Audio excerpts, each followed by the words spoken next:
한국화라는 용어 자체가 전통의 맥을 이어온 회화를 한국화라고 하거든요.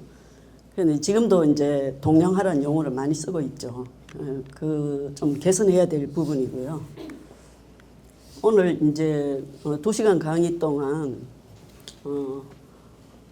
첫 번째는 한국 미술 혹은 한국화의 현황에 대해서 좀 말씀드리겠습니다. 지금 너무나 이렇게 오류가 많아가지고 그런 부분 이제 좀 지적을 하고요. 두 번째는 연원, 뿌리에 대해서 좀 말씀을 드리고요. 그리고 이제 세 번째 가서 한국화의 미래, 이제 제가 생각하는 한국화의 미래, AI 시대에 한국화는 어떻게 가야 하는가, 예, 그런 부분에 대해서 말씀드리도록 하겠습니다. 여러 가지 오류가 있는데요. 이제 제가 우리 그림의 색과칠이라는 책을 2001년도에 이제 출판을 했는데 그때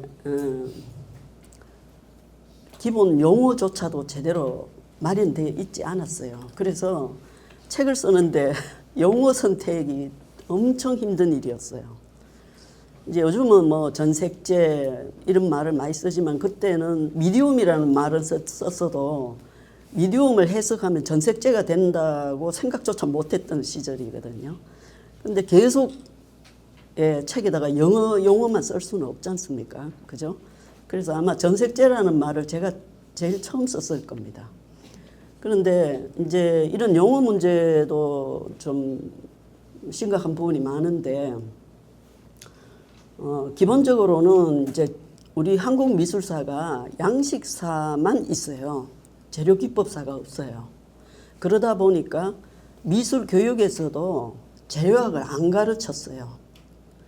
그러니까 미술이라는 그 하나의 조직을 이해하는데 굉장히 중요한 부분이 빠져버린 거예요. 그러니까 그림이 거의 다 조형성에만 매달리지 그 그림이 무엇으로 이루어졌는가, 구조는 어떠한가, 보존적 측면은 어떤가 이런 거에 대한 사고가 아예 없었단 말이죠. 그래서 이제 이런 부분을 앞으로 많이 개선해야 되는데 벌써 20년이 흘렀죠. 그때 제가 쓴 책을 그 보신 그 보존학자들이 꽤 있으세요. 이제 그분들이 요즘 이제 어쩌다 만나면은 선생님 책 보고 공부를 했다 이런 말을 이제 많이 해서 이제 저는 굉장히 보람인데요. 이 재료기법사가 20년 전보다는 지금 많이 좋아졌습니다. 좋아졌는데 요것 가지고는 조금 아직도 부족하다는 생각이 들고요. 그래서 미술 교육에서 재료학을 해야 되고 미술사가 재료기법사를 보듬어야 됩니다. 예. 그래서 미술은 음악하고 문학하고는 다르잖아요. 음악은 소리의 파장으로 하는 것이고 문학은 언어로 하는 거잖아요. 근데 유일하게 미술이 물질을 가지고 하는 장르란 말입니다. 예, 재료가 굉장히 중요하죠. 근데 이제 이런 개념이 없었기 때문에 지금 우리 한국의 현대 미술의 한계가 여기서 나타납니다. 현대미술이라는 용어를요, 어떤 분이 프랑스 유학을 가가지고 내가 현대미술을 배우러 왔습니다. 그랬더니 막 웃더래요. 웃으면서 너 한국에서 그림 안 그리냐고 그러더라고요. 그림 그렸다 그랬더니 그게 현대미술인데 뭐하러 현대미술을 또 여기 와서 배우느냐고. 그러니까 현대미술이라는 건 콘템포러리, 동시대 미술이라는 뜻이거든요. 근데 이 사람은 첨단 미술을 배우러 왔다라고 이야기를 해야 되는데 그런 용어를 쓴 적이 없으니까 그냥 현대 미술을 배우러 왔다 이러니까 그 사람들이 웃는 거예요. 현대 미술은 지금 동시대에 일어나는 모든 미술을 지칭하는 겁니다. 그런데 설치 미술, 퍼포먼스, 미디어 뭐 이런 이전에 없었던 미술은 첨단 미술이라고 해야 돼요. 일본의 이제 동경 예대나 이제 다른 미대들을 보면요, 이제 일본은 같은 동양권이니까 이 개념이 정확하게 다 나누어져 있어요. 그런데 우리는 그게 안 돼 있습니다 지금. 그래서 회화 동양화라고 하면은 동서양화가 되는데, 동서양화라는 용어 자체도 지금 동양화가 어디 있습니까? 동양 사람이 그리면 동양화가 되나요? 그러면 서양화는 서양 사람이 그려야 서양화가 되는 거잖아요. 서양화가 어디 있어요? 서양화의 본산지인 유럽이나 미국에 가면 그냥 페인팅이지 서양화라는 용어 안 씁니다, 그 사람들이. 그러니까 이거는 우리가 만들어낸 용어인데 지금도 계속 이걸 쓰고 있거든요. 그 이전에 서양에서 왔다라는 의미로 서양화라고 했지만 지금은 우리께 됐는데 이걸 굳이 서양화라고 불러야 되느냐 말이죠. 일본에서는 유화라고 부릅니다. 유화 전공이라고 합니다. 예. 그러면 동양화는 뭐가 돼야 되겠습니까? 기름이 전색제인 그림은 유화라고 하니까 아니죠. 동양화는 전색제가 뭡니까? 악교잖아요. 그래서 교화라고 해야 돼요. 근데 교화라는 용어 자체를 애당초 안 썼단 말이에요, 우리가. 수묵에 빠져 있어갖고. 조선시대 말에 와서 그냥 수묵밖에 몰랐으니까 그 여파가 계속되어 온 거죠. 만약에 건대기에 우리가 식민지 안 하고 전쟁을 안 치렀으면 뭔가 개선을 했을 거예요. 그런데 그런 과정이 그냥 삭제돼 버린 거죠. 그 식민지와 전쟁을 치르면서. 그런데 그 뒤에도 이제 검토도 없이 계속 와버린 겁니다. 재료학이 없다 보니까. 그래서 이런 용어 문제가 정리가 돼야 해요. 하여튼 뭐 그 이야기 하자면 또 끝도 없으니까. 예. 잠깐만요. 네. 그러면 저기 유화는 유자는 기름 유자인데 교자는 무슨 교자입니까? 악교. 악교교? 예. 원래는 악교를 교라고 불러야 되는데 그 중국의 아정 지방에서 나는 교가 제일 좋았거든요. 그래서 악교라고 한 거예요. 우리가 왜 미원이 조미료의 대명사가 돼버렸잖아요. 원래는 미원이라는 거는 브랜드인데 그런 것처럼 이제 그렇게 돼버린 거죠. 그래서 악교라는 말을 하도 많이 쓰다 보니까 교라고 해야 되는데 그냥 편하게 악교라고 하는 거거든요. 그래서 교를 전색제로 쓰는 그림은 교화라고 해야 되고 교화 안에 채색화와 수묵화가 있어야 됩니다. 네. 그런데 일본이나 중국은 교화라는 용어를 안 쓰고 이제 자기들 그림 전통의 맥을 이어온 자기들의 정체성이 들어간 그림이다라는 뜻에서 일본화라고 하고 중국은 국화라고 합니다. 우리도 이제 거기에 이제 발맞춰서 이제 비슷한 용어를 쓰게 된다면 한국화라는 용어를 쓰게 되겠지요. 그러나 회화의 하나의 장르로서 우리 그림을 명칭할 때는 교화라는 용어가 정확한 용어입니다. 예. 그래서 이제 그러다 보니까 정체성, 자생성이 부재해지고 수입 문화에 집착을 하게 되고, 이제 아직도 식민 문화적인 잔재가 많이 남아 있는 거죠. 그래서 제가 그 학창 시절에 교수님들이 제가 책색화를 열심히 하고 있는데 오셔가지고 채색하지 마, 수묵해, 그러시면서 채색은 천박하고 외색이다 이렇게 이야기하셨거든요. 근데 그게 저는 너무 이상하게 들렸어요. 아니 고구려 벽화도 채색이고 고려 불화도 채색인데 이게 우리 게 아니면 그러면 어떻게 되는 거야? 그러니까 교수님이 수묵에 너무 한머리 돼 계셨던 거예요. 그래서 그런데도 제가 계속 채색을 하니까 굉장히 많이 괴롭히셨어요.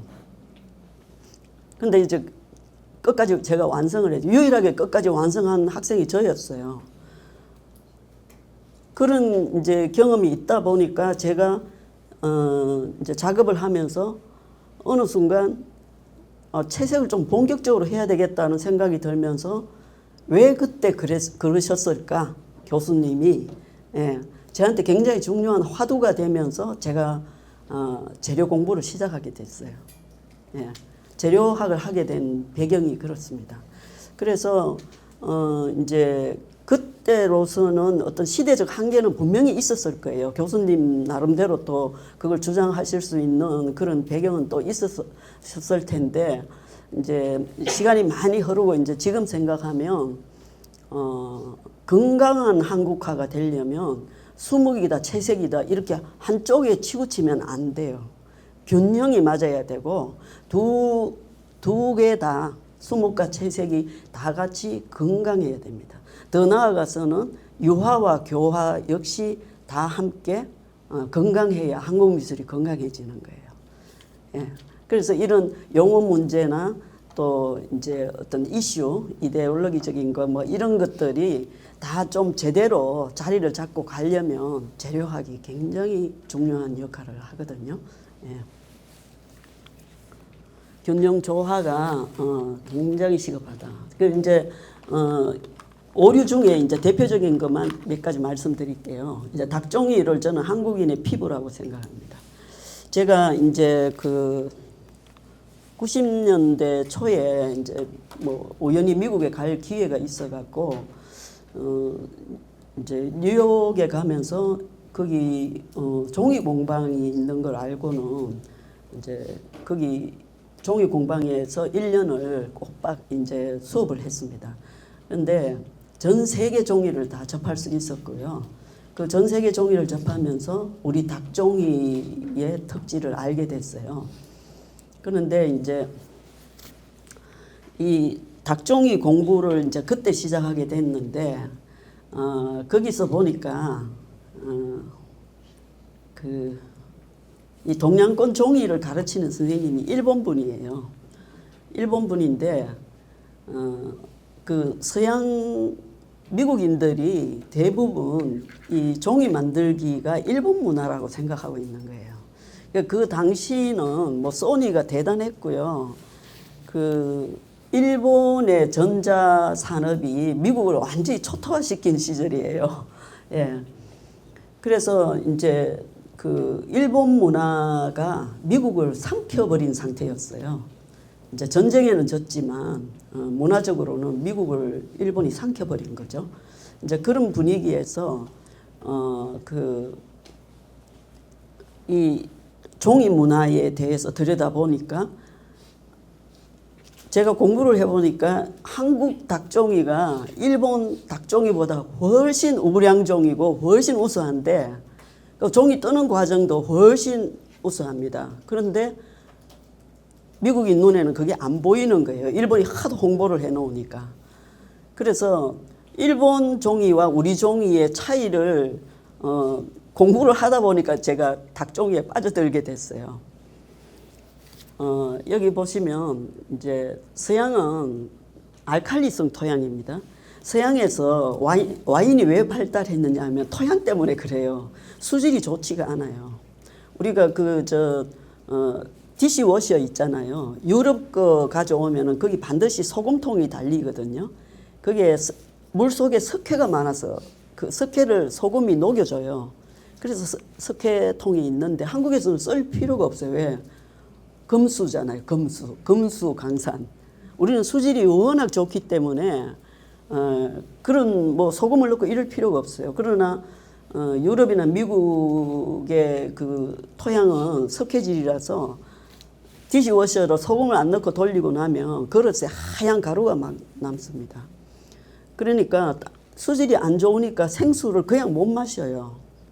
그러니까 저기 알프스 산에 있는 물 가져와서 마시고 그러잖아요. 에비앙. 예. 그러니까 수질이 안 좋으니까 얘를 다른 식으로 변형해서 마시는 게 맥주고 포도주고 그런 겁니다. 예. 그래서 이런 토양에서는 면이 잘 나요. 면이 고급 면이 나와요. 나일강이 범람하면 그 주변에 면이 아주 우량종이 나옵니다. 그래서 저쪽은 면문하고 우리는 비단, 뽕나무, 종이, 당나무 문화예요.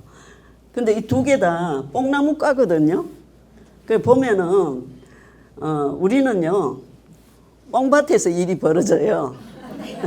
그런데 서양은 목화밭에서 일이 벌어진다고요. 그 민요에 그게 다 담겨 있어요. 풍토가. 예. 그래서 서양 종이는 코튼으로 만들기 때문에 단섬유입니다. 면이 섬유가 길이가 짧아요. 그래서 종이로 만들어 놓으면 아주 약합니다. 그리고 잉크로 글을 쓰면요, 기공이 많기 때문에 잉크가 굉장히 많이 번져요. 그래서 이제 서양 사람들이 연구한 게 종이를 뜰 때 거기다가 석회 가루를 집어넣습니다. 그러면은 그 기공을 석회 가루가 메워주면서 잉크로 썼을 때 덜 번지고 종이도 견고해져요. 그런데 이제 이렇게 만들어 놨는데 문제가 뭐가 생기느냐 하면 석회가 습기를 빨아들이거든요. 그러니까 유럽의 그 중세 때 도서를 많이 수장하고 있는 박물관들의 최대 고민이 이 습기를 제거하는 겁니다. 그런데 이분들이 동양권에 와가지고 뭐 세계 뭐 종이 박람회에 와서 봤는데 1000년이 된 종이가 멀쩡해. 아무것도 안 들었는데 그냥 종이 섬유밖에 없는데 얼마나 놀라겠습니까 이분들이. 그래서 우리 종이에 관심을 가지는 거예요. 관심을 가지고 들다 보니까 이 동양권에서 일본이 아니고 한국 종이가 가장 우량이 종이더라 이렇게 되는 거죠. 최근에 와서 이제 유럽 쪽에서 그 보존 쪽에 한국 종이를 많이 가져가 쓰고 있는 거죠. 근데 우리는 그걸 전혀 모르는 거예요. 그거 어느 정도냐 하면 화성지가 우리 종이 아니야? 화성지가 우리 종이라고 생각하고 있는 거예요. 저도 이제 대학 때 배울 때 닭종이를 쓰기도 했지만은 어느 게 우리 풍토에서 나온 거라 이런 생각 못 했어요. 풍토 자체가 다릅니다. 그 이제 전색제도 오일이 될 수밖에 없어요, 서양은. 서양이 캔버스를 쓰는 이유 알겠지요? 좋은 면이 나오니까 캔버스로 간 겁니다, 바탕재를. 회화의 바탕재를. 그런데 우리는 뽕나무가 잘 자라는 지역이에요. 그러니까 비단이 발달할 수밖에 없었고, 비단에서 닭나무가 뽕나무과예요. 그래서 닭종이를 쓰게 된 거 이후에. 그래서 이제 오일도 마찬가지입니다. 악교도 마찬가지. 풍토에 의해서 회화의 재료가 정해진 겁니다. 풍토라는 거를 벗어날 수가 없어요. 우리 한국인 자체 우리의 몸도 마찬가지입니다. 자, 이게 이제 서양의 종이고 이제 우리 고서죠. 이 이제 세계 최초 목판 인쇄 다란이경. 자, 여기 보시면 이게 태국 닭입니다. 태국에서도 닭이 생산되거든요. 이게 태국 닭이고요. 이게 일본 닭인데 이게 우리나라 닭이에요. 한눈에 보이지 않습니까? 실제로 이걸 보면요, 아주 펄 같은 광택이 잘잘 흐르고 기름기가 잘잘 흘러요. 왜 그러냐면 사계절이 뚜렷한 풍토에서 최우량종 닭나무가 자랍니다. 이제 삶아서 두들겨 놓으면 이렇게 편집물 같습니다. 아주 이렇게 다층 구조고요. 손으로 이렇게 편집물 짜놓은 것 같아요. 자, 우리는 전 세계에서 보기 드문 종이 문화 민족이에요. 태어날 때도 종이 위에 태어나서 죽을 때도 종이에 쌓여서 죽습니다.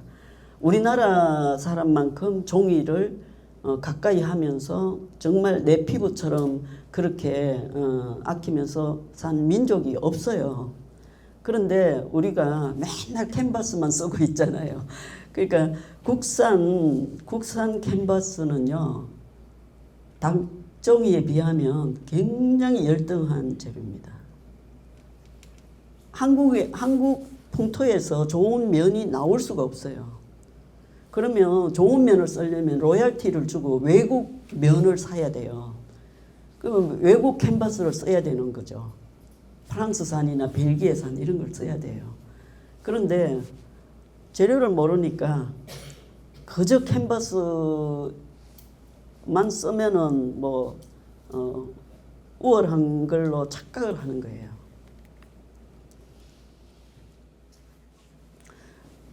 지금 이 장판지죠. 벽도 종이고 창호 문도 마찬가지고 옛날 고가구 보면은 종이 이렇게 발라가지고 뭐 오칠하거나 콩댐하거나 뭐 이렇게 해서 많이 썼습니다.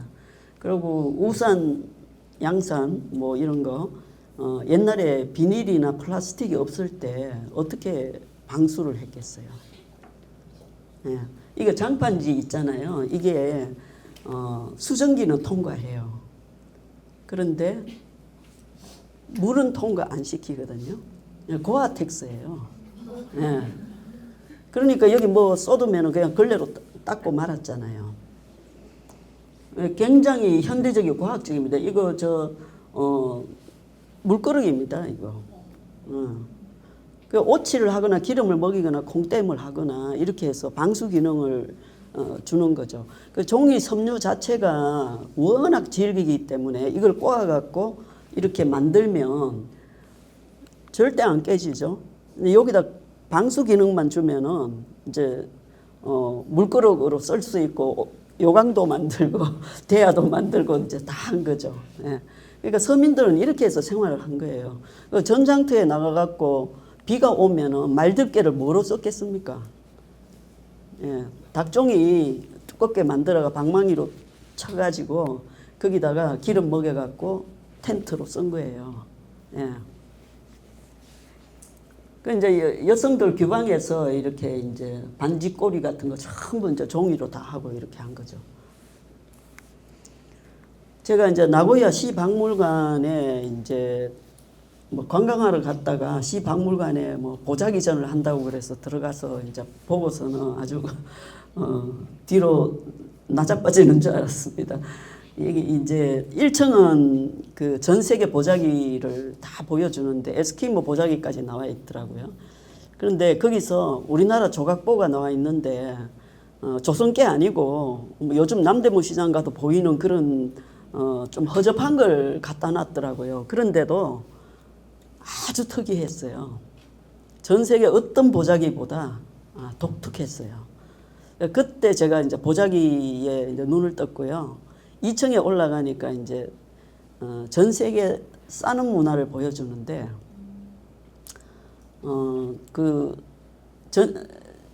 전시장 이제 벽을 타고 전 세계 그 싸는 문화를 다 보여주는데 센터에 1m 높이 정도로 해가지고 큰 단을 만들어 갖고 거기에 한국의 싸는 문화를 보여주는 거예요. 예. 그런데 요게 이제 그겁니다. 그건데 그 염풍속 우리 그 사람이 죽으면 염을 하잖아요. 그 염풍속을 보여줘요. 그런데 요게 이제 미라인데 미라에 이제 염이 완성이 된 그 모습을 그대로 다 보여주면서 여기에 싸개가 들어가는데 그 싸개를 이쪽에 다 펼쳐놨습니다. 근데 싸개가 엄청나게 많아요. 손싸개, 발싸개, 머리싸개, 뱃싸개 뭐 다 있어요.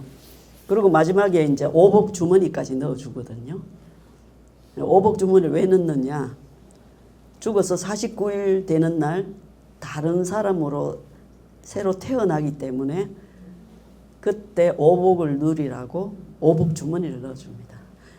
49제를 지내는 이유가 바로 그래서 사구제를 지내는 거거든요.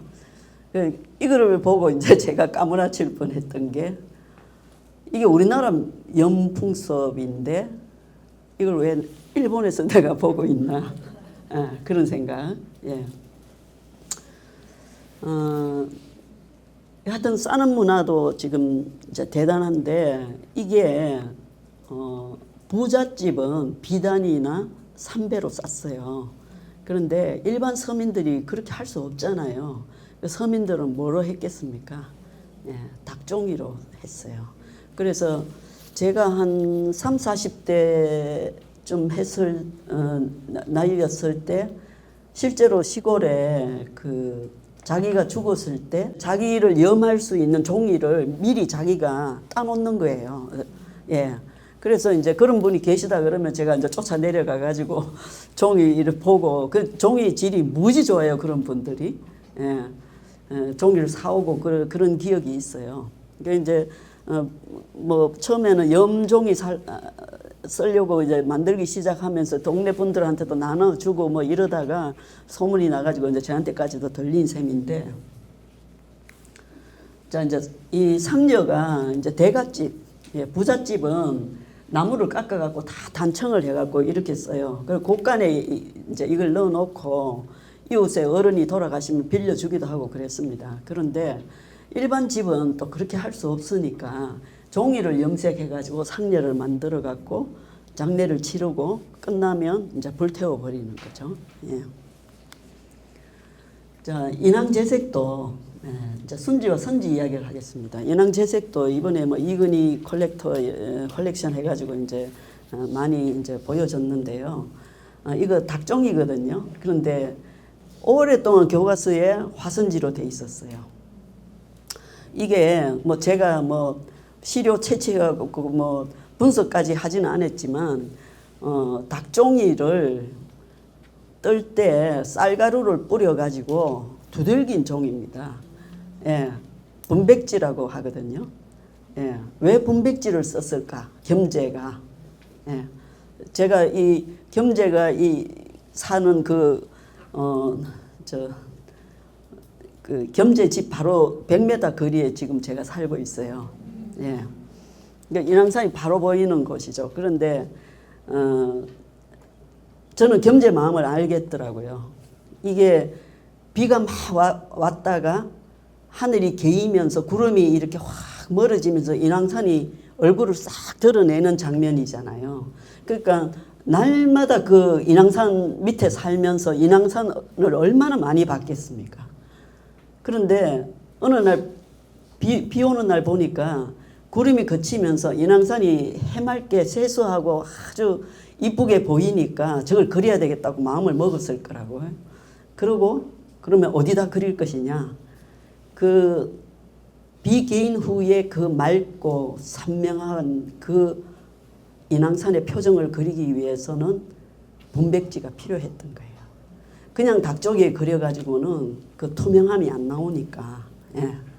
그래서 분백지를 썼을 것이다. 이제 이렇게 저는 생각하거든요. 그런데 이거를 화선지라고 합니다. 예. 자, 화선지는 이런 종이거든요. 이 제백석, 중국의 제백석 그림이잖아요. 굉장히 잘 번지죠. 근데 닭종이는 절대 번지는 종이가 아닙니다. 그러니까 이 수묵화에서 번지기에 대한 이야기를 뭐 얼마든지 할 수는 있어요. 그러나 정확하게 분석을 한다면 닭종이는 번지기 기법에 해당되는 바탕이 아닙니다. 예, 우리가 화선지를 자꾸 우리 종이라고 착각을 하고 있다 보니까 번지기 이야기를 많이 하게 된 거지. 닭종이가 우리 뿌리다 이렇게 생각하면 번지기 이야기 할 수가 없어요. 예, 그러니까 물성을 모르는 이야기입니다. 자, 이제 우리 근대 5대가들 그림을 보면 거의 다 화선지에 그렸거든요. 예. 왜 이렇게 하셨을까요? 뭐 화선지를 택하든 뭐 닭종이를 택하든 그거는 자율입니다. 자율인데 왜 이 당시 이런 거장들이 오로지 예, 우리 닭종이를 사용하지 않았던가 이런 거 이제 좀 예, 생각 여지가 있지 않습니까? 그죠? 추사가 그러려고 한 건 아니지만 결과적으로 그런 영향은 준 것 같아요. 사대적인 예, 사대성적인 영향을 주긴 한 것 같습니다. 그리고 이제 그 집안 자체가 이제 세도가였기 때문에 중국에서 오시는 분들이 선물을 굉장히 많이 가져왔을 거라고요. 뭐 부신이, 먹이니, 뭐 종이 이런 거 많이 가져왔을 거예요. 그래서 선지를 더 좋아해서 그걸 썼다기보다는 있으니까 썼을 뿐인데 근데 결과적으로는 선지를 좋아하나 보다 이렇게 이제 되지 않았을까 이런 생각이 들고요. 그래서 그 추사 이후에 그 분위기가 계속 흐르면서 이제 구한말 그 근대까지 화선지 선지가 우리 거다 이렇게 이제 인식이 된 부분이 있는 것 같습니다. 근데 이제 선지와 닥지는 어떻게 다른가? 이제 닥지는 한반도, 선지는 안희성 경현이라는 곳인데요. 상해보다 더 밑이에요. 예, 남쪽입니다. 아주 남부 지방입니다. 그리고 우리는 화강암 기반 산성 토양이고 여기는 스케질 알칼리성, 그러니까 유럽하고 비슷한 지질입니다. 우리는 금수잖아요. 금수. 금 같은 물이다. 굉장히 수질이 좋은 지역에 살고 있거든요. 우리가 저 찬 거 많이 먹잖아요. 아이스 커피 이런 거 많이 먹잖아요. 그래도 배탈이 안 나는 이유가 수질이 좋아서 그런 거예요. 이쪽은 이제 경수거든요. 하드워터거든요. 이제 우리는 이제 규소, 이게 구조가 강철 케이블 구조와 같고 이쪽은 칼슘, 마그네슘이 많습니다. 수질에. 예. 그래서 석재 건물과 같은 구조로 돼 있어요. 예. 그 이제 식물은 뽕나무과가 잘 자라고 이쪽은 너름나무과가 잘 자라요. 그 청단목이라는 게 우리나라에는 없는 나무입니다. 예. 선지가 우리나라에는 만들 수가 없어요. 여기서 만든 화선지는요, 중국 선지를 흉내낸 종이에요. 종이 만들 때 스케치를 좀 집어넣는 거예요. 예. 선지랑 비슷하게 한다고. 그런데 중국 선지보다는 굉장히 열등합니다. 그걸 우리 종이라고 생각하시면 절대 안 됩니다. 예. 그래서 닭종이는 장섬유고요. 그래서 질기고 보존성이 탁월하고 이쪽은 단섬유고 부드럽지만 흡수력이 뛰어납니다. 그래서 잘 번집니다. 그리고 여기는 발목이 쉽고요. 우리는 발목 안 됩니다.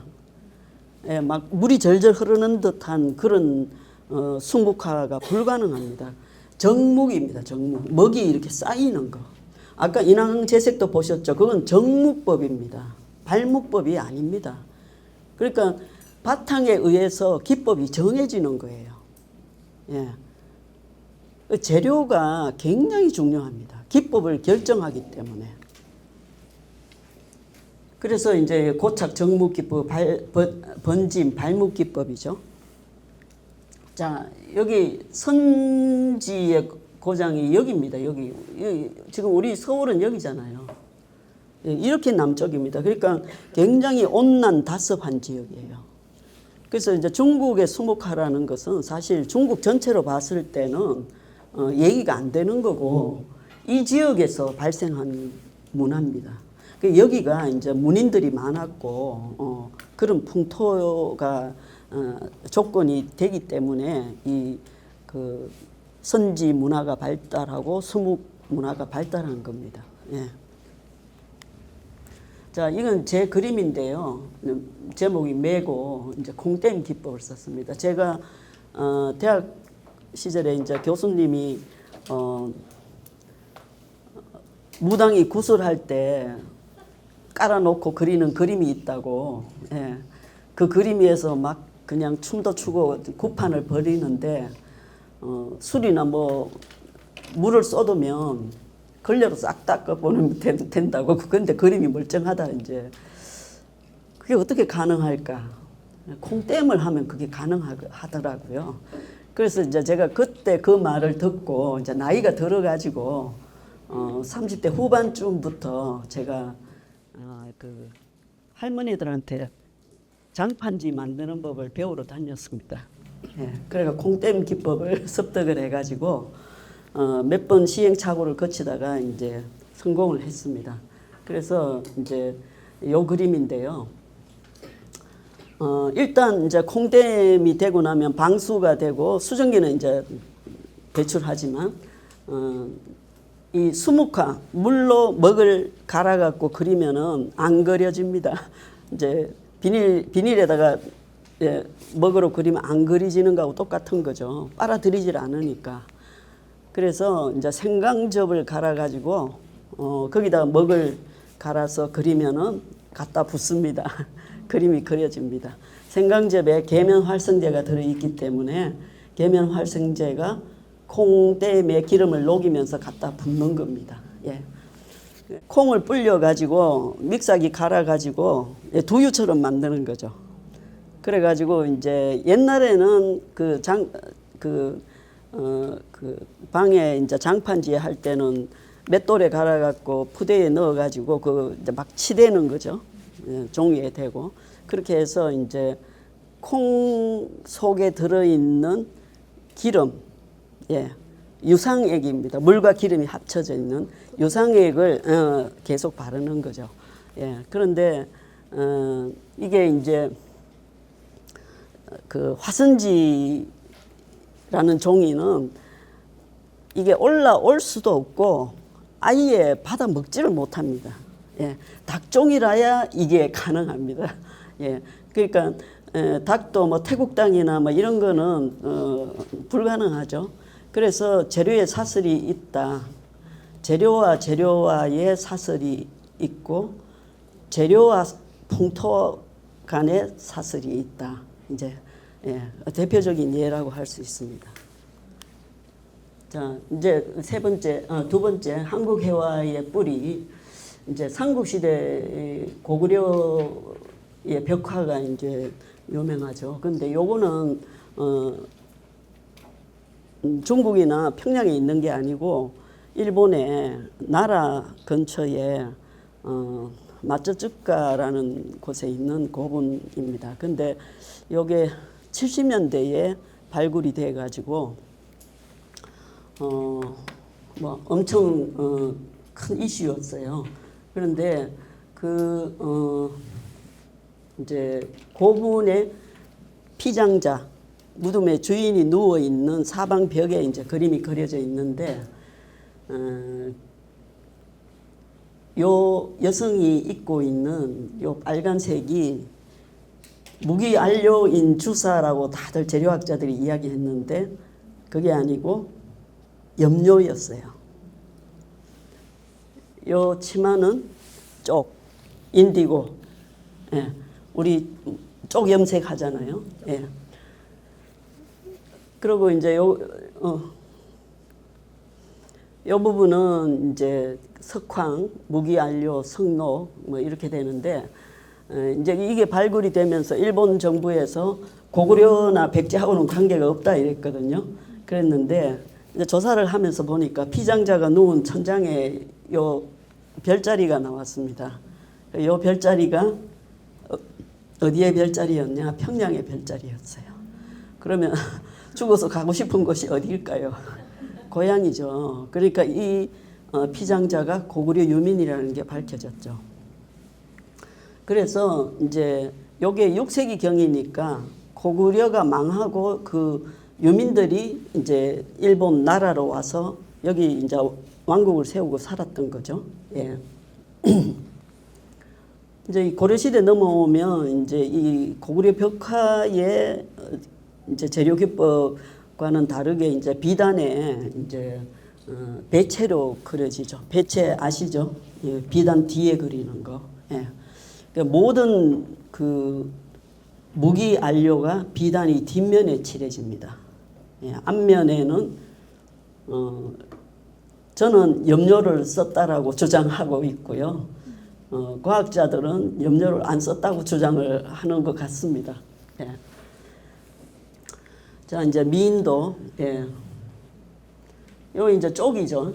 예, 쪽이고 이제 비단에 그렸고 흰색 그 호분을 깔아가지고 이제 완성을 한 거죠.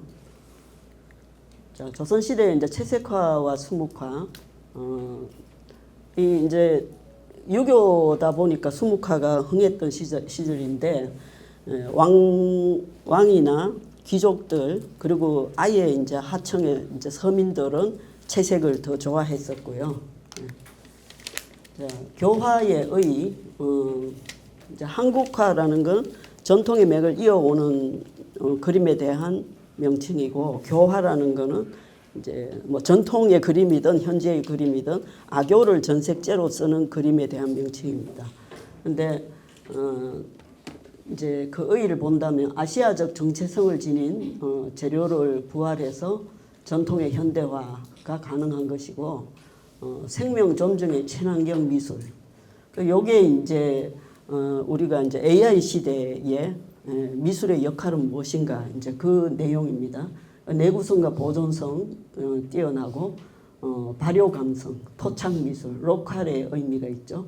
우주와 미시 세계와의 조응. 이제 머리의 지능이 아니라 손의 지능이 필요하다. 진정한 몸의 수행, 그 장인성을 상실한 현대 미술에 대한 반성과 성찰의 계기가 될 것이다. 자, 회화의 종류를 보시면 교화는 이제 악교. 근데 악교를 이 땅에 쓰기 시작한 게 지금 수천 년이잖아요. 예. DNA 안에 저장이 된 전색제라고 봐야 됩니다. 그래서 이거를 이제 풀어서 이야기하면은 전통 재료란 역사적이고 생태적인 힘을 축적한 강력한 행위자들이다. 살아있는 물질과 연대하는 예술적 저항이자 살아있는 동료들이다. 이해가 되세요? 네. 자, 그 다음에 이제 유화는 기름이 전색제고 수채화 포스트 칼라는 아라비아 금이고 템페라는 이제 계란 노란자죠. 그게 유상액입니다. 콩땜화는 콩 유상액이고, 자 크레용 크레파스는 왁스 밀랍을 전색제로 씁니다. 근데 최근에 이제 요 까만 글씨로 쓴 요것들이 다 튜브 물감입니다. 예. 그런데 교화는 안료를 직접 갈아가지고 악교랑 섞어서 써야 되죠. 옛날 방식 그대로 지금 쓰고 있는 겁니다. 자, 교화라는 것은 이제 그림으로 보면 이게 이제 안료잖아요. 악교가 이제 이 안료를 이렇게 덮고 있는 겁니다. 이게 이제 적색일 때, 이제 태양광은 빨주노초 파남보잖아요. 7가지 파장을 지녔는데 이 태양광이 여기를 오면 다른 거는 다 표면에서 반사시켜버리고 적색만 흡수해서 굴절해서 반사되는 겁니다. 그래서 우리 눈에 적색으로 보이는 거거든요. 예. 우리가 색을 느끼는 구조가 이렇습니다. 그런데 이 적색이 전색제 도막청을 또 굴절을 해요. 그래서 가루 상태일 때보다 전색제가 덮었을 때 훨씬 짙은 색을 냅니다. 네. 자, 튜브 물감은 어떻습니까? 그냥 쭉 잘라갖고 혼색해서 그냥 쓰면 되잖아요. 교화는 그럴 수가 없어요. 예. 왜 그러냐면 튜브 물감은 솔입자입니다. 예. 근데 분체나 석재는 입자가 크기 때문에 미리 튜브에다가 전색자랑 섞어서 넣어 놓으면 이걸 잘랐을 때 물만 나옵니다. 다른 거는 저 안에 가라앉아 있어요. 그래서 인스턴트화 시킬 수가 없는 거예요. 화가가 직접 이걸 해야 되는 겁니다. 자, 동양의 색 철학은 상징색이거든요. 예. 요게 이제 오행도입니다. 예. 오색. 오색이 오행에서는 이렇게 나타나고 오방, 오시, 오장, 오상 이렇게 나타납니다. 서양 사람들한테 색은 파장입니다. 빛의 파장. 예, 그게 서양인의 색 개념입니다. 뉴턴이 나오면서 이제 빛은 파장이다. 그리고 그 뒤에 또 연구를 하니까 빛은 또 입자예요. 그래서 빛은 파장이면서 입자다. 이렇게 됐습니다. 예, 그리고 그것이 괴테가 아니고 터너한테 영향을 줘가지고, 그러니까 서양의 색채학을 한 사람은 요 괴테랑 유턴 두 사람입니다. 근데 이 사람들은 이제 한 사람은 문학가고 한 사람은 과학자니까 과학자는 빛을 파장이나 입자다 이렇게 한 거고 괴테는 빛은 뇌의 작용이라고 생각을 한 겁니다. 예. 인간 몸이 반응한 결과다 이렇게 본 거거든요. 그 두 이론이 있는데 요거를 이제 터너가 받아가지고 연구를 했고요. 그래서 이제 이런 그림을 그렸어요. 그러다가 이제 인상파가 여기서 또 영향을 받아갖고 빛을 또 이야기한 겁니다. 그래서 영국에서는 이제 테이트 모던 가면은 터너즈 갤러리가 따로 있잖아요. 그래서 인상파의 대부라고 계속 주장을 하고 있는 이유가 그렇습니다. 자, 이제 상징색이란 게 뭐냐 하면 영조대왕 영정이죠. 그런데 이 옷이 붉은색이잖아요. 붉은색은 왕만 쓸 수 있었어요. 굉장히 강한 색입니다. 딴 사람이 이 붉은색 쓰면 절대 안 되는 거죠. 옛날에 이제 중국에 대진이라는 화가가 있었는데 북종화의 거두였거든요. 근데 이분이 어부한테 어부 옷에 붉은색을 칠했어요. 그래서 황제가 역적에 모의가 있구나. 그래가 이 사람을 사형시켜 버려요. 그렇게 색이라는 것이 무겁게 사용됐습니다. 왜냐하면 상징색이기 때문에. 자, 우리 부적할 때 이 붉은색 쓰잖아요. 예? 그 붉은색이 파장이 굉장히 짧거든요. 그래서 그 말을 쫓는 기운이 있다고 믿었던 거예요. 예. 이제 요게 이제 광물입니다. 주사라는 광물이고 우리가 이제 궁중이나 절간에 가도 이 팥죽색 같은 거 많이 쓰잖아요. 주사를 쓰면 너무 비싸니까 산화철 계통을 써서 이제 말을 쫓는 거죠. 궁중에 나쁜 기운이 들어오지 말라고. 자, 절에 가면은 이렇게 단청을 합니다. 단청이라는 게 서양 언어로 바꾸면 칼라입니다. 칼라. 예, 단청. 붉은 것과 푸른 것이니까 따뜻한 색과 차가운 색의 통칭입니다. 그런데 여기에 단청을 하는 이유는 여기가 부처님의 집이라는 뜻이죠. 파라다이스라는 겁니다. 예, 열반이라는 걸 상징합니다. 예, 그런데 그래서 이제 이 부처나 왕의 신분을 가진 사람한테는 이 단청을 씁니다. 예, 그런데 유일하게 서민이 쓸 수 있는 때가 언제냐 하면 명절입니다. 추석 때하고 설날에 허락을 해줍니다. 저 색동옷. 예, 이게 이 저고리하고 치마가 녹색, 청색, 붉은색 해가지고 요게 음양이고 요게 오행입니다.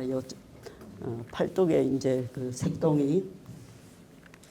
상녀, 아까도 말씀드렸죠. 여기 이제 죽은 사람의 복을 기원하는 겁니다.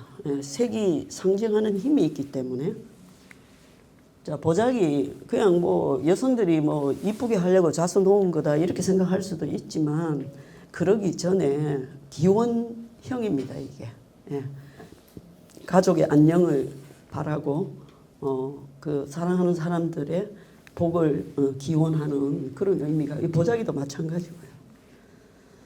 자, 이제 이 고려불화를 보시면은 이 붉은색 이게 이제 주사고 이 푸른색이 녹색 석록이거든요.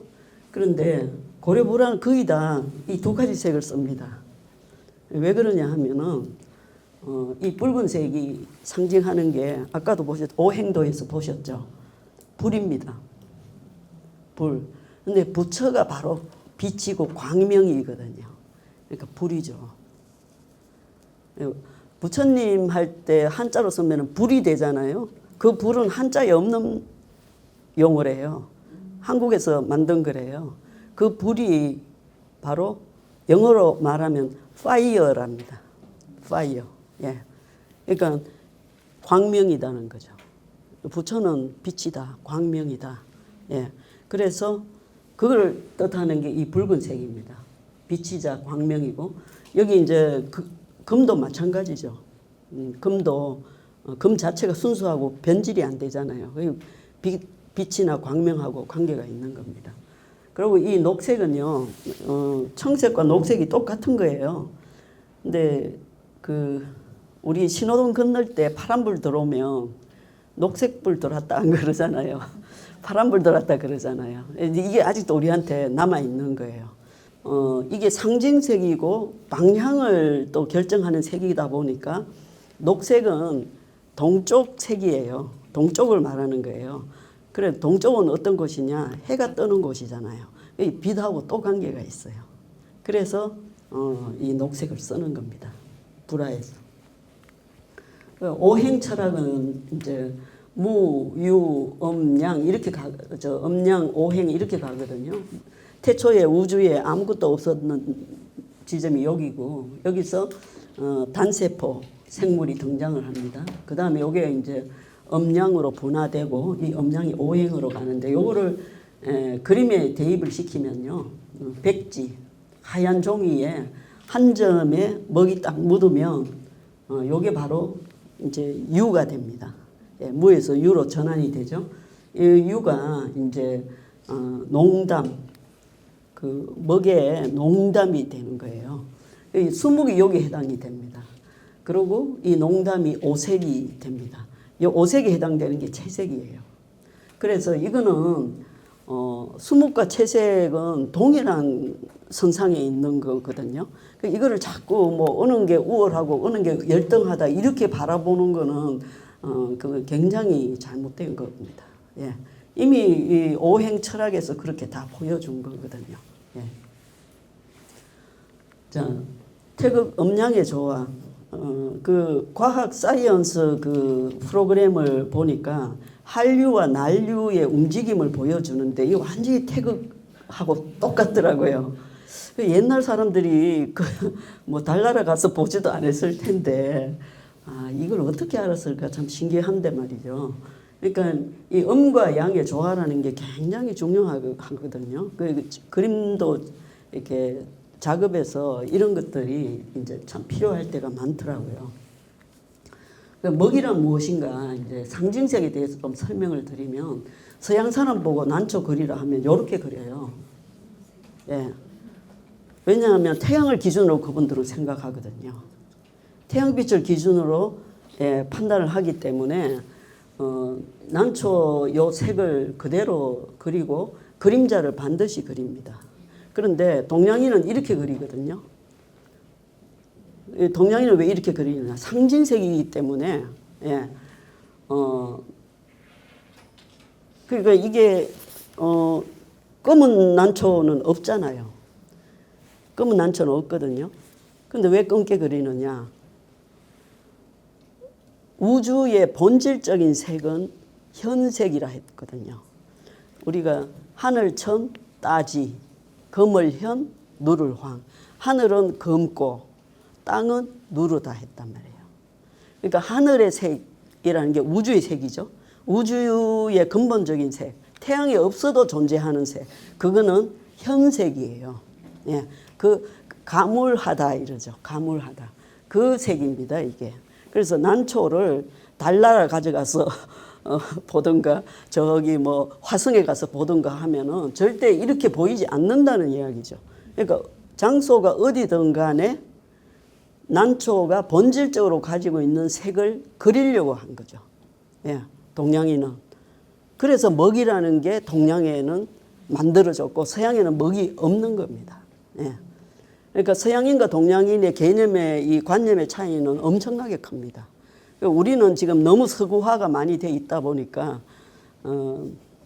또 교육도 서양식 교육을 받았잖아요. 예. 그래서 이제 그렇기 때문에 발생하는 또 여러 가지 오류가 상당히 많거든요. 이게 이제 그 중국의 문동이라는 대나무를 잘 그리는 화가의 그림인데 이 사람이 이제 하루는 빨간 대나무를 그려요. 그러니까 이제 제 옆에 일하던 시동이 아니 선생님 세상에 빨간 대나무가 어디 있다고 빨간 대나무를 그립니까 이러니까 그러면 너는 까만 대나무는 봤냐? 내가 까만 대나무 그릴 때는 아무 소리 안 해놓고 빨간 대나무 그리니까 왜 시비를 거냐 그렇게 이야기했다는 거예요. 그러니까 이제 현색에 대한 이야기죠. 예.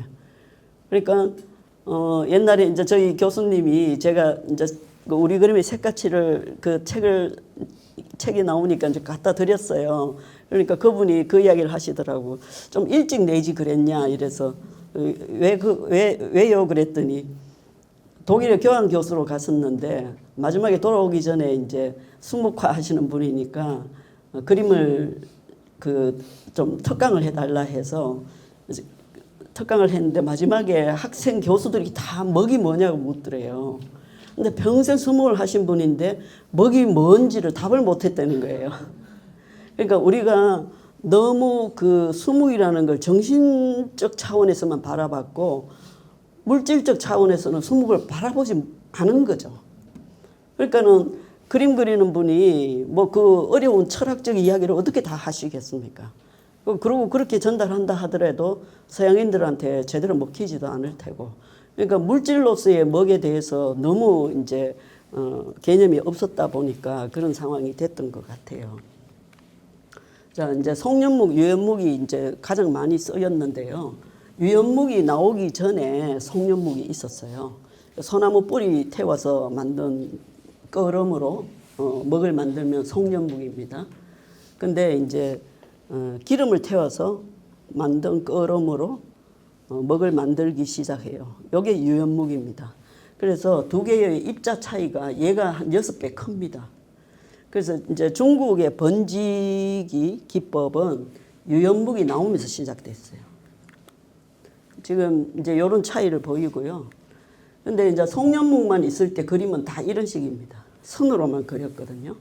근데 유연묵이 나오면서 이렇게 된 거예요. 번지기가 이제 발목이 비로소 시작이 된 겁니다. 자, 서위 명중엽의 화가죠. 이번에 이제 이런 물이 뚝뚝 떨어지는 듯한 이런 그림. 이게 화선지와 유연묵이 아니면 절대로 나올 수 없는 그림입니다. 그래서 그림의 조형, 언어는 재료가 거의 대부분 결정을 한다. 자, 3번 한국미술, 한국화의 미래. 뭐 이렇게 쭉 보시면은 아시겠죠. 근데 이제 우리가 그 구한말에 나라가 뭐 어지러울 때 이제 서구에서 산업혁명을 이제 하고 있었거든요. 그러니까 이 현대가 서양 위주로 될 수밖에 없었던 게 산업혁명이 거기서 터졌기 때문입니다. 예, 그래서 거의 이제 뭐 우리 같은 경우에 이제 건대기가 어지러웠기 때문에 그걸 극복하고 좀 잘 살아보려고 이제 굉장히 애를 많이 쓰는 과정에서 어쨌든 뭐 여기까지 왔는데 그러다 보니까 이제 서구 모방에만 굉장히 매달린 거거든요. 그런데 이제 지금 우리가 이 한류를 이야기하는 때가 됐지 않습니까? 그죠? 지금 한류를 이야기를 하는데 한류와 함께 지금 엄청난 이슈가 AI잖아요. 그러면 지금 산업혁명은 이제 끝이 보이고 AI 시대가 이제 도래한 겁니다. 산업혁명은 뭐 대충 이렇게 보시면 아시겠죠. 1차, 2차, 3차, 지금 이제 4차가 진행이 되는 거죠. 융합과 지능, 초연결, 초지능, 사물과 사물, 뭐 디지털, 생물학적 경계가 붕괴가 되고 있고. 예. 그런데 우리가 이제 그 산업혁명, 3차 산업혁명도 제대로 우리가 수용을 좀 못한 거거든요. 그런데 지금 4차를 맞이해야 되는 상황이에요. 예. 이 사람은 이제 데이비드 제퍼필드라고 이게 저 아모레 태평양 아모레 화장품 이 건물을 설계한 사람이에요. 이 사람이 여기 이제 오픈 때 와서 연설을 했는데 산업혁명에 주목하라는 말을 굉장히 강조를 많이 했어요.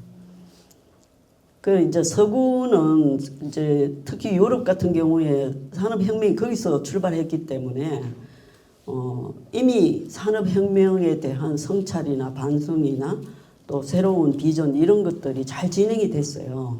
근데 우리는 지금 그게 없거든요. 마구 끌려가는 거죠, 그냥. 이게 뭐 동쪽인지 서쪽인지 뭔지도 모르고. 그러면 이런 상황에서 미술이 이제 어떻게 해야 되는가?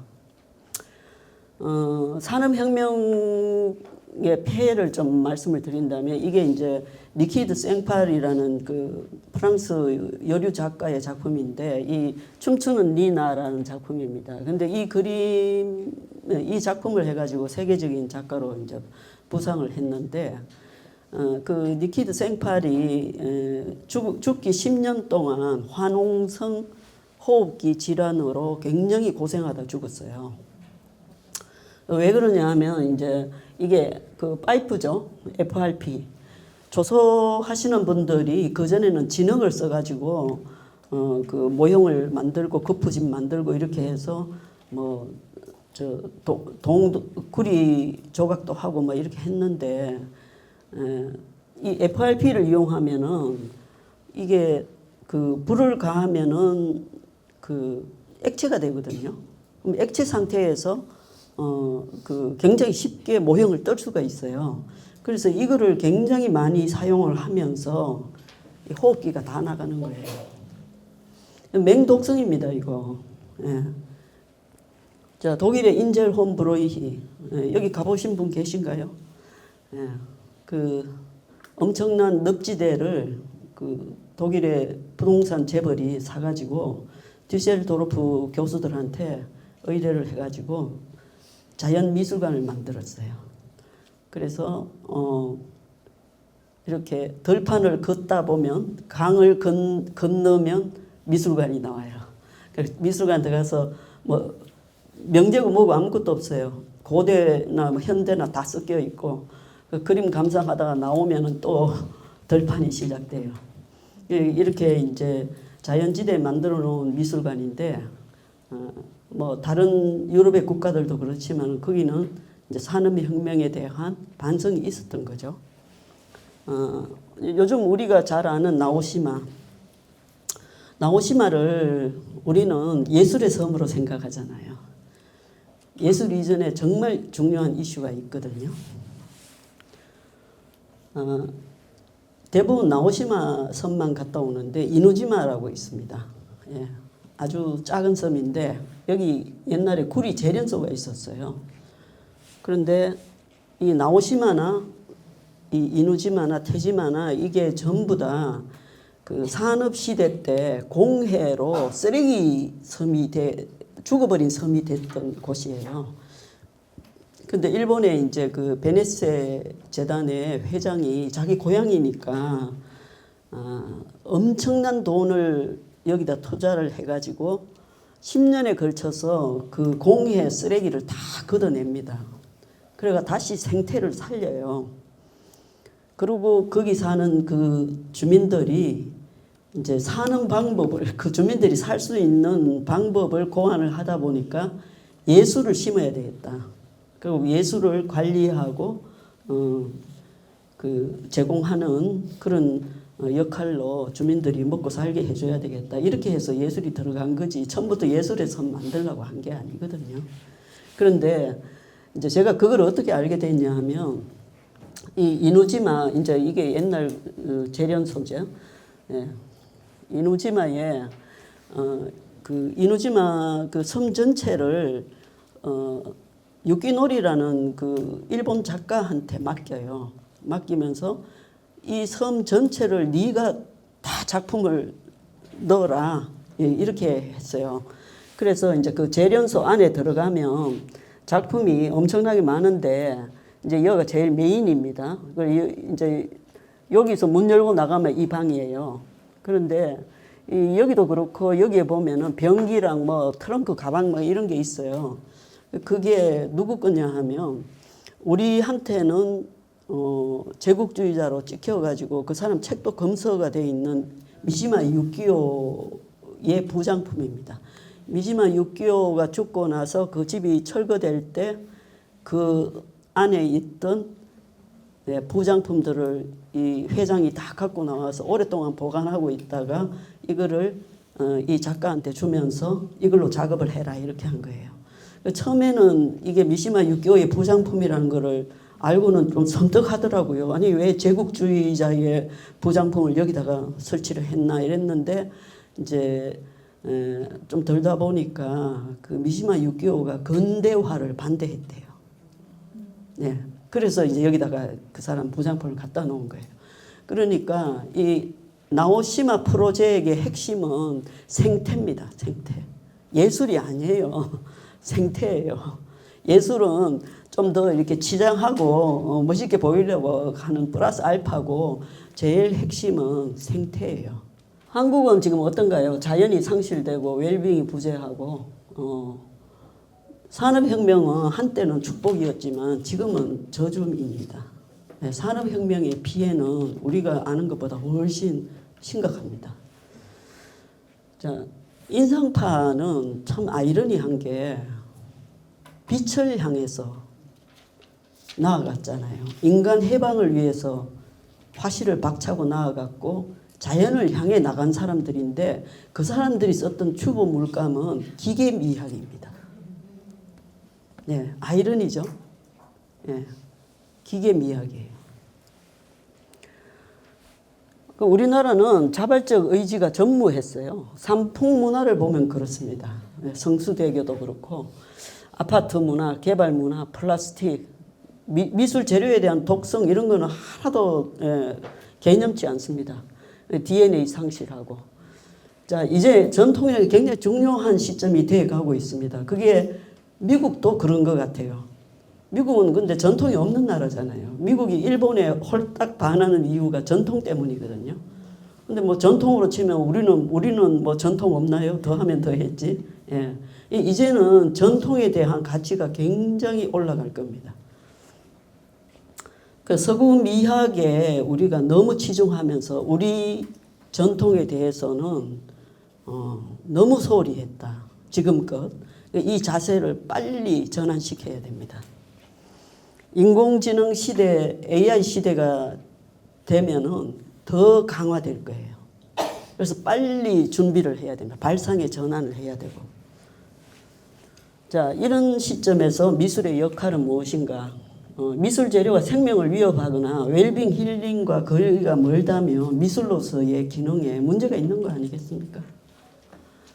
AI가 결코 흉내 낼 수 없는 인간만의 고유 영역을 회복해야 됩니다. 산업혁명의 대량 생산 이런 거는 이제 없어져야 돼요. 요즘 작가들 중에 자기는 안 그리고 대필로 성공하는 작가 많잖아요. 그거 산업혁명적 발상이에요. 산업혁명적 발상이라는 게 바로 효율성이거든요. 효율성만 고려하기 때문에 네가 그리든 내가 그리든 아무 상관이 없는 거예요. 예. 이제 그런 사고에서 빨리 벗어나야 됩니다.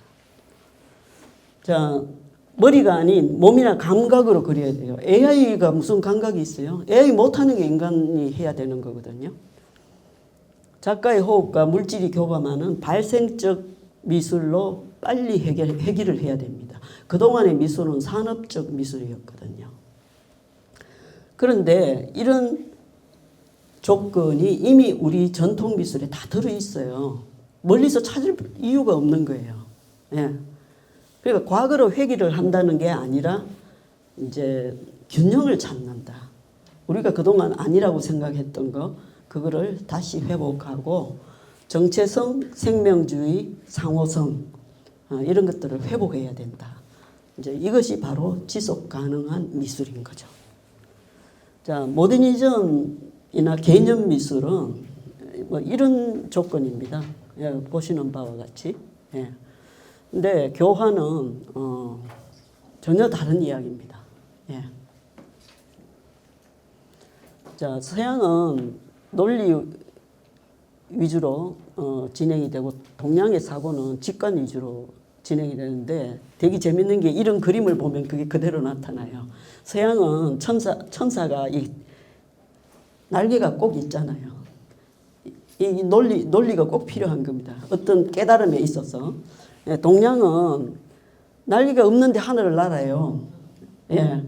그러니까 깨달음에 있어서 굳이 논리를 필요로 하지 않습니다. 직관으로 바로 갑니다. 예.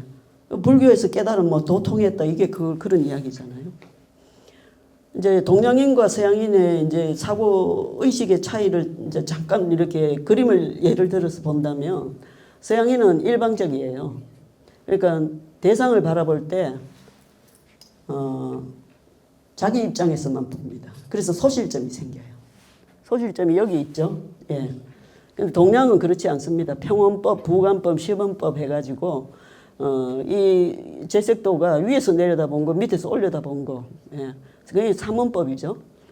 예. 원근법과 삼원법의 차이는 주체와 객체가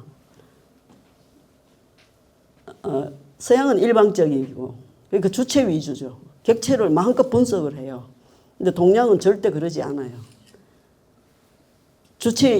주체와 객체가 동화되는 과정입니다. 만나는 과정이고 그래서 대화를 필요로 하는 거죠. 동양 미학의 근본 핵심이 바로 그겁니다. 예. 그래서 동양 그림은 굉장히 서정적일 수밖에 없어요. 정서적이에요.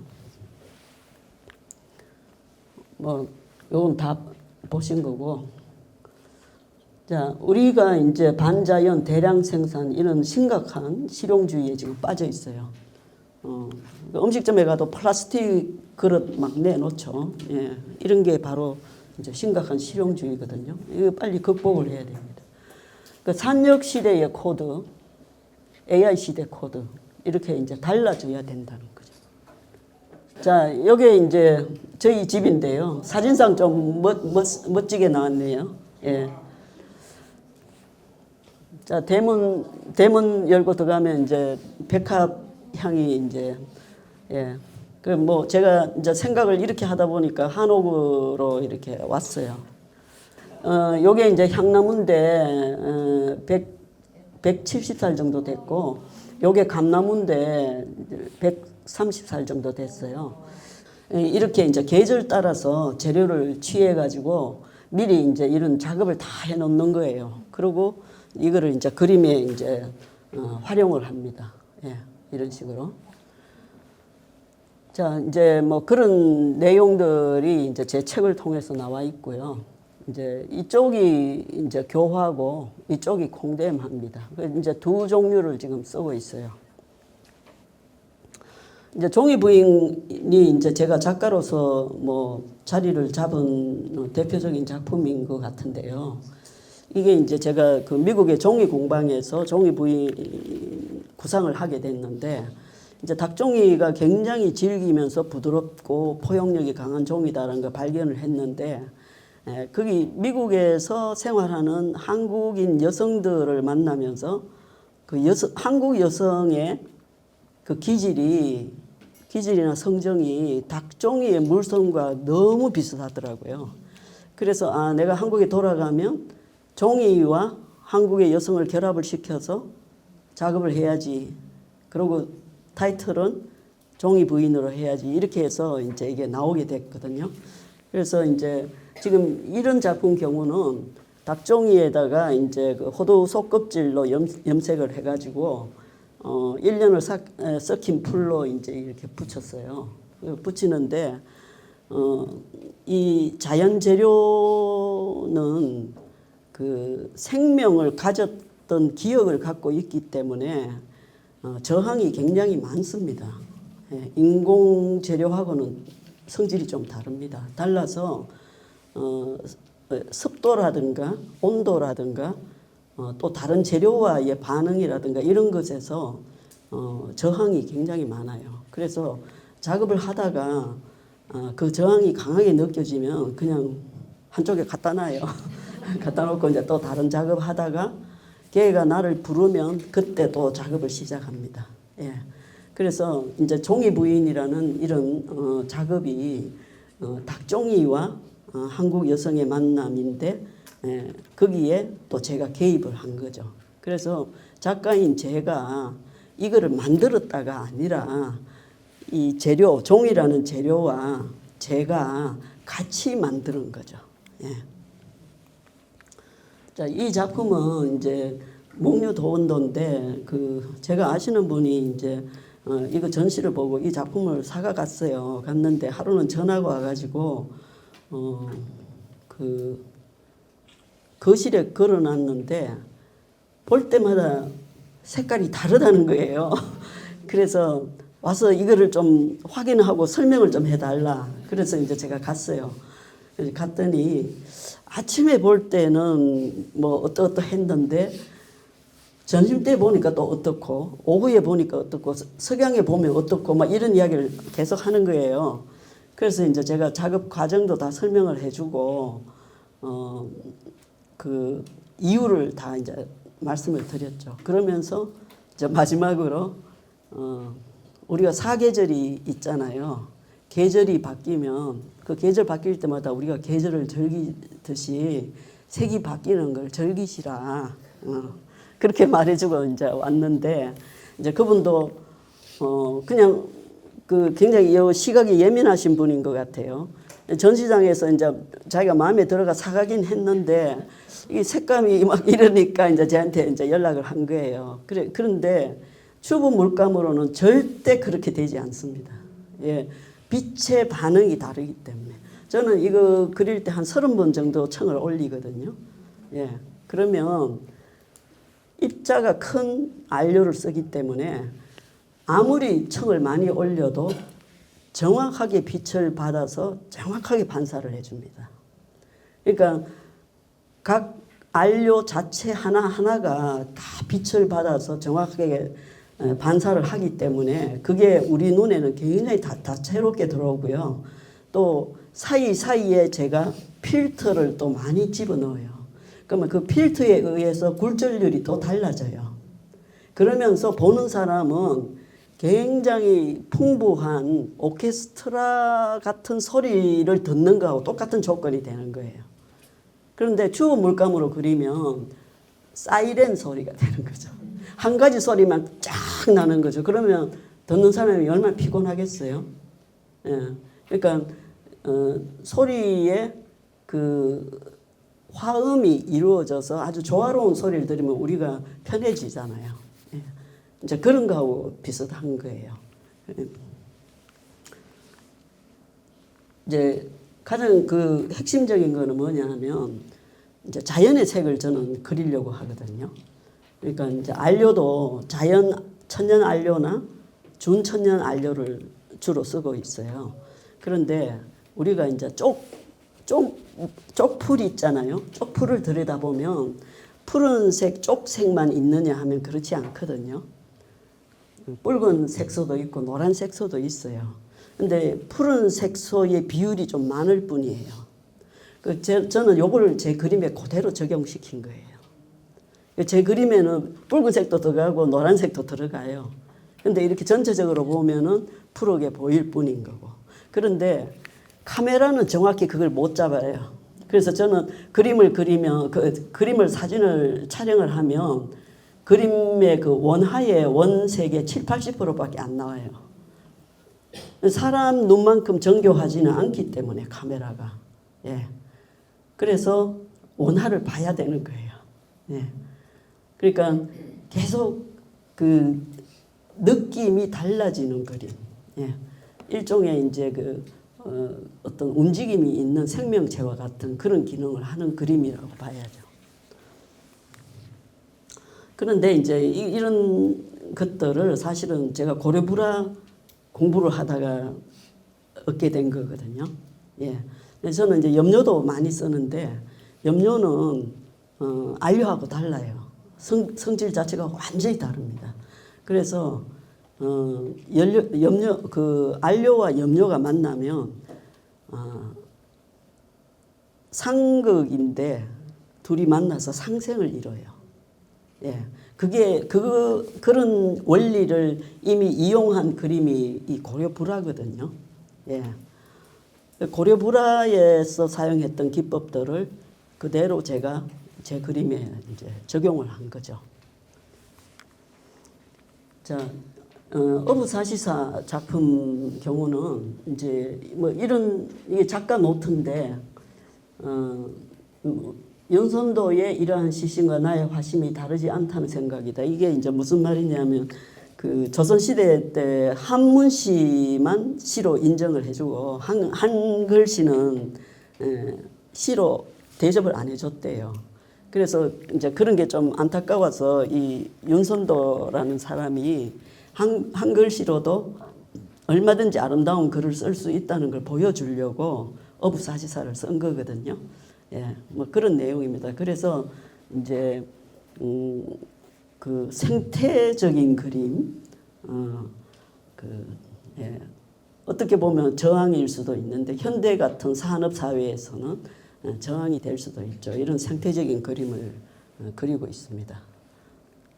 산업화되기 전에 이제 밀전분 이렇게 만들었거든요. 예, 그대로 하고 있고 이제 풀 끓이기, 한천 끓이기. 한천은 악교 포수하기 전에 씁니다.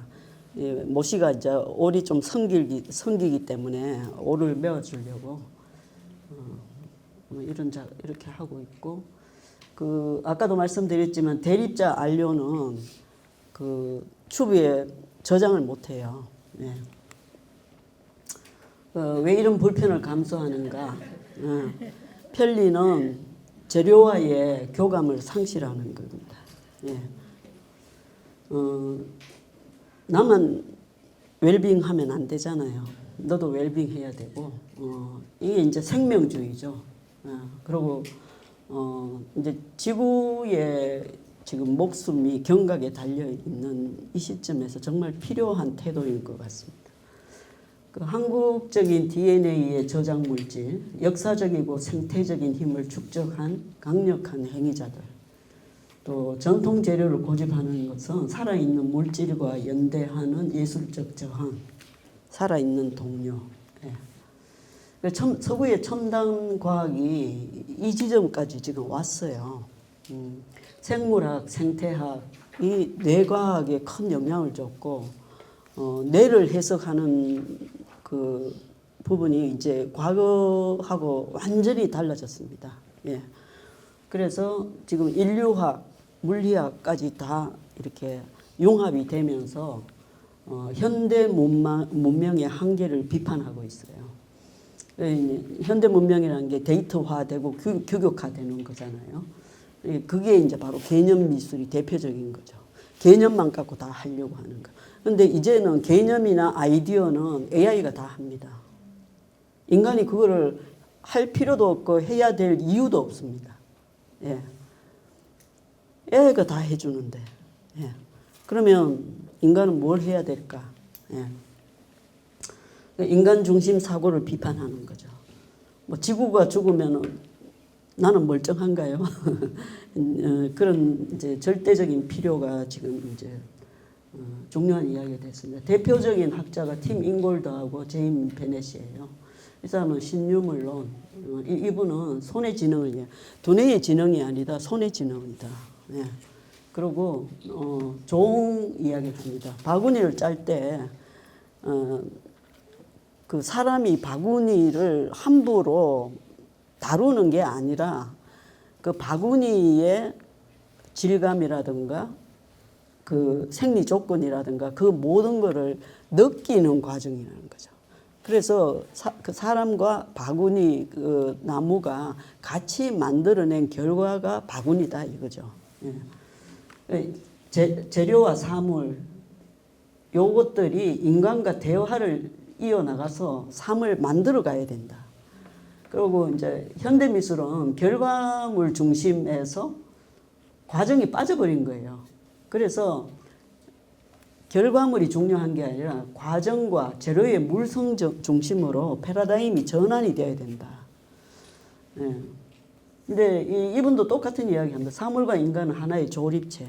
그러니까 우리가 작품을 완성했다는 것은 조립체를 만드는 거지 인간이 어떤 재료를 자기 마음대로 끌고 가는 게 아니라는 거죠. 예. 저희 아까도 말씀드렸죠. 예. AI 시대 코드와 산역 시대 코드. 한국화는 이렇게 가야 된다는 겁니다. 자, 튜브 물감을 조금 설명을 드려보면요. 고호의 까마귀 나는 보리밭이죠. 예. 이 렘브란트하고 전혀 다른 언어를 쓰고 있지 않습니까? 그래서 이 이제 그 모더니즘이 인상파에서 나오는데 저는 이제 그런 생각이 들더라고요. 그 고고나 뭐 세라나 이런 인상파 작가들이 이런 그림 그리기 전에 미술관에서 렘브란트나 고야 뭐 이런 사람 그림을 엄청 많이 봤을 거 아니에요. 예, 그런 그림에 굉장히 익숙했을 거라고요. 튜브 물감을 가지고 밖으로 뛰쳐나올 수는 있었는데 그림을 그려보니까 이렇게 안 되잖아요. 그러니까 고민을 많이 했을 것 같아요. 그 편리성을 잃어버리기는 싫고 그림을 그리니까 이런 분위기는 안 나오고 이러니까 에라 그냥 강렬한 쪽으로 가자 이렇게 갔을 것 같아요. 그래갖고 막 점을 막 찍는 쪽으로 간 것 같아요.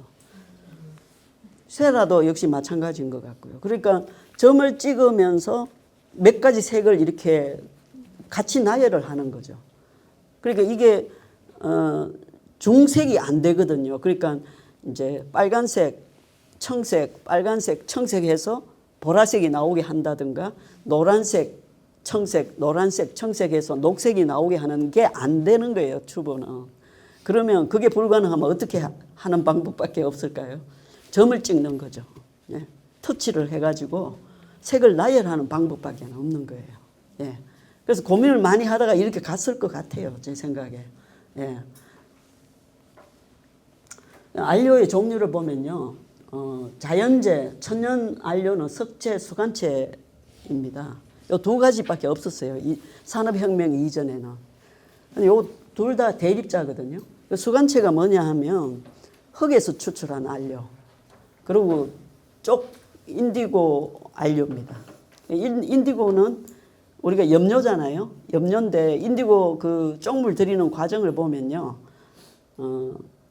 인디고 색소가 물속에 이렇게 녹아났는데 그걸 얻을 수가 없잖아요. 그래서 그걸 얻기 위해서 조개가루를 넣습니다. 조개가루를 넣고 막 휘저으면 색소가 조개가루에 다 달라붙어요. 그러니까 그 염료 주위를 색소가 이렇게 덮어 쓰는 거죠. 그렇게 된 상태에서 제일 고운 입자만 위에 뜨거든요. 그걸 꽃거품이라 그래요. 그 꽃거품만 걷어서 물감으로 썼던 거예요. 옛날 분들이. 지금 여기 간송미술관에 전시하고 있는 그림들 산수와 푸른색이 있잖아요. 아까 신윤복 미인도의 치마. 다 그렇게 해서 만들어진 안료예요. 그러니까 그런 걸 수간체라고 합니다. 그런데 일본은 우리보다 이제 개화를 빨리 하면서 빨리 산업화를 진행하고 이제 서양에 맞설 수 있는 방법을 생각한 거죠, 이 사람들은. 그래서 이 사람들은 일본화를 살리려고 서양의 드라이 피그먼트를 가져와서 써도 되는데 그거 안 했어요, 이 사람들이. 안 하고 과거에 이 석체와 수간체 요 두 개랑 가장 비슷한 안료를 개발해요. 이제 얘는 색이 한정이 돼 있어요. 그리고 무지 고가예요. 그러니까 누구나 편하게 쓸 수가 없잖아요. 그러니까 저렴하면서 색 분포가 다양한 신석체를 만들고 수간체와 가장 유사한 분체를 만들어서 굉장히 저렴하고 다양한 색을 공급을 해주는 거죠. 그래서 지금 일본화 작가들은 다 이거를 씁니다. 이 분체는 약간 보조적인 역할로 쓰고. 그래서 일본화가 지금도 일본에서는 최고 대접받습니다. 이제 합성제, 이 드라이 피그먼트는 소립자라서 튜브 물감이 가능하거든요. 예. 그래서 이 편리는 한데 음식으로 치면 햄버거입니다. 예. 요거는 얘는 햄버거고요.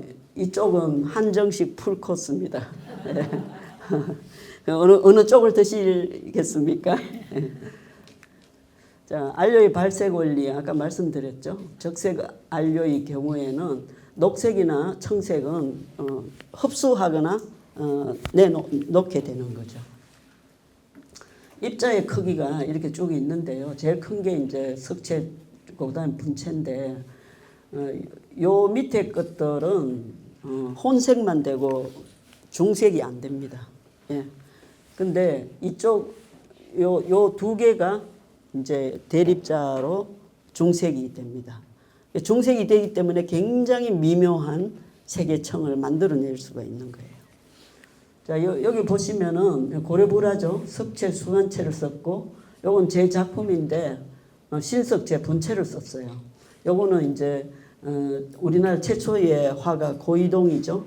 예, 이 드라이 피그먼트를 썼습니다. 이제 이 차이가 있어요. 자, 이제 AI한테 렘브란트 그림을 고고식으로 그려라 하니까 이렇게 이제 그렸어요. 예. 이제 이 고고 스타일이죠. 근데 고고 스타일이 고고가 이렇게 하려고 했다기보다 튜브 물감이기 때문에 이렇게 갈 수밖에 없었다는 거죠. 자, 요게 이제 로스코죠. 예, 로스코. 로스코가 대립자를 사용했으면 훨씬 아름다운 그림을 그렸을 거예요. 예. 이게 이 튜브 물감이다 보니까 이분도 이 가장자리를 흐리게 해갖고 약간 시각적 환경을 만들어 주는 그런 식으로 그림이 흘러간 것 같아요. 이분이 특정 시기에 튜브 물감도 아니고 페인트 있죠. 도료로 그림을 엄청 많이 그렸대요. 그래갖고 몇 해 전에 보스턴 미술관인가 그쪽의 미술관에서 아듀전을 한 적이 있대요. 그 사람 그림 중에 페인트로만 그린 그림은 이제 더 이상 이렇게 햇빛에 노출시킬 수가 없는 거죠. 이렇게 일반 공기에 노출시킬 수가 없어갖고 전부 수장고 안에 영원히 이제 보관을 하게 된다고 그거를 마지막 고별전을 했어요. 그러니까 도료를 썼다는 거는 그만큼 재료에 대해서 생각이 없었다는 이야기죠. 예. 이 차이가 소립자와 대립자의 차이예요. 예. 지금 이제 우리 여기 있는 그림 이것도 이제 그런 과정으로 그려졌거든요. 그래서 우리가 지금까지는 서구의 그 산업적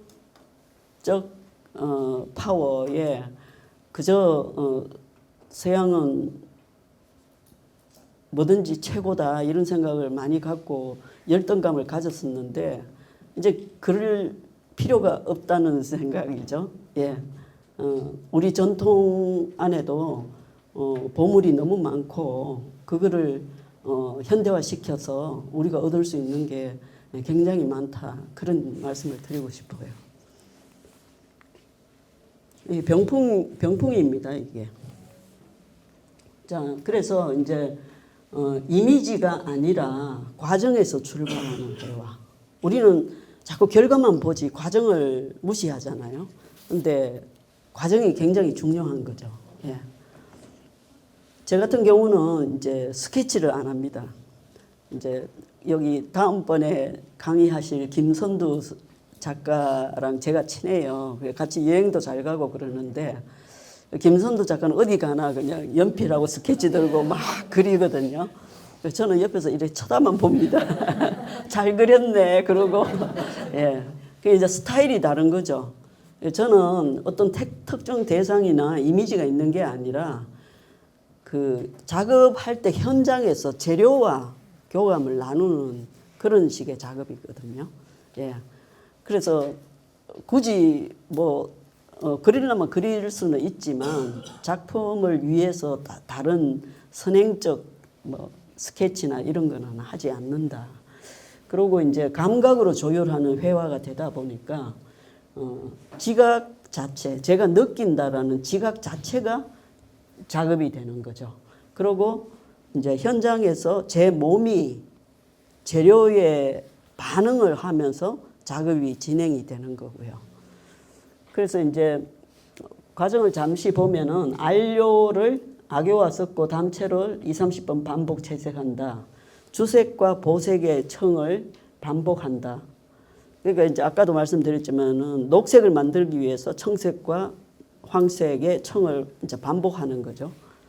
색청 사이에 이제 뭐 여러 가지 전색제를 사용할 때가 많아요. 이제 그 전색제라는 게 다 광택이 다르고 광택이 다르면서 빛에 대해서 반응이 다르거든요. 그래서 제가 원하는 광택으로 유도를 하기 위해서 이제 그림마다 좀 다양한 전색제를 활용하는 거죠.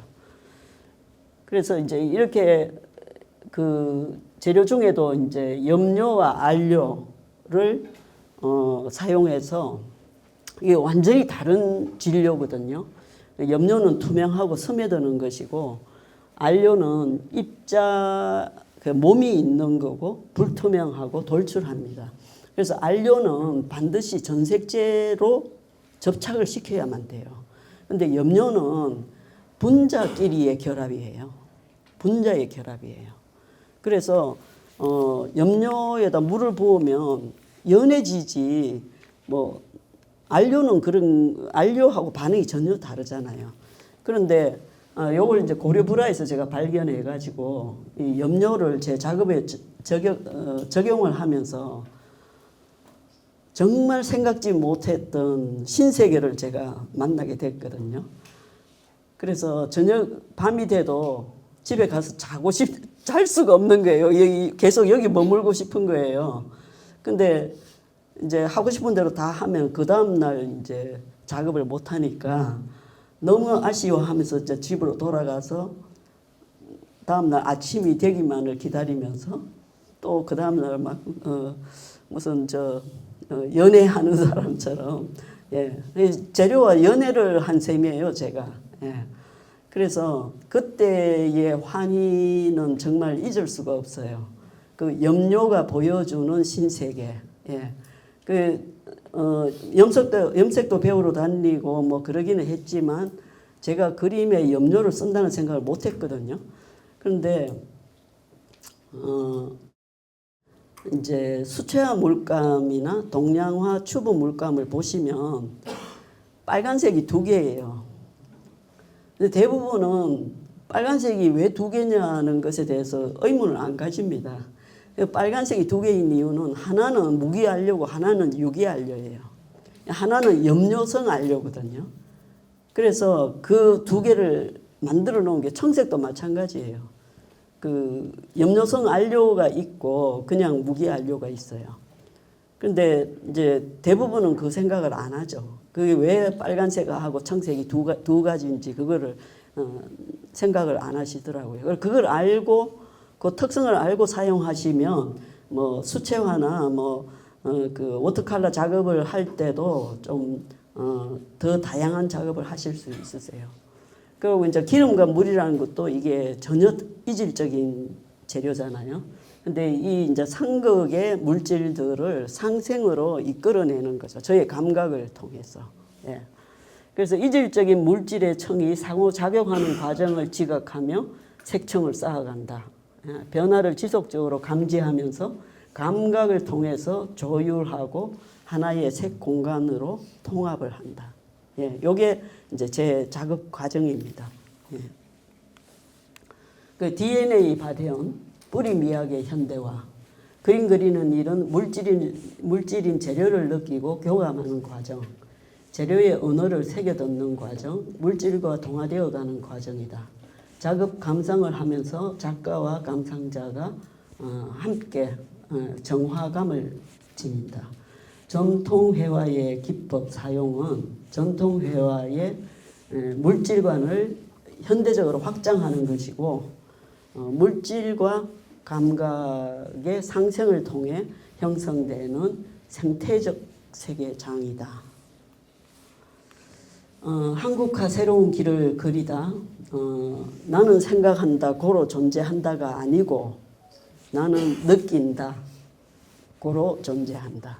이제 이렇게 이것이 이제 앞으로 우리가 추구해야 될 부분이다. 그래서 이제 생명주의 그리고 땅, 그 한반도라든가 우리 뿌리라든가 토착, 로컬 이런 데 대한 관심이 더 이제 지대해져야 될 것이고 우리 몸에 대한 인식이 달라져야 할 것이다.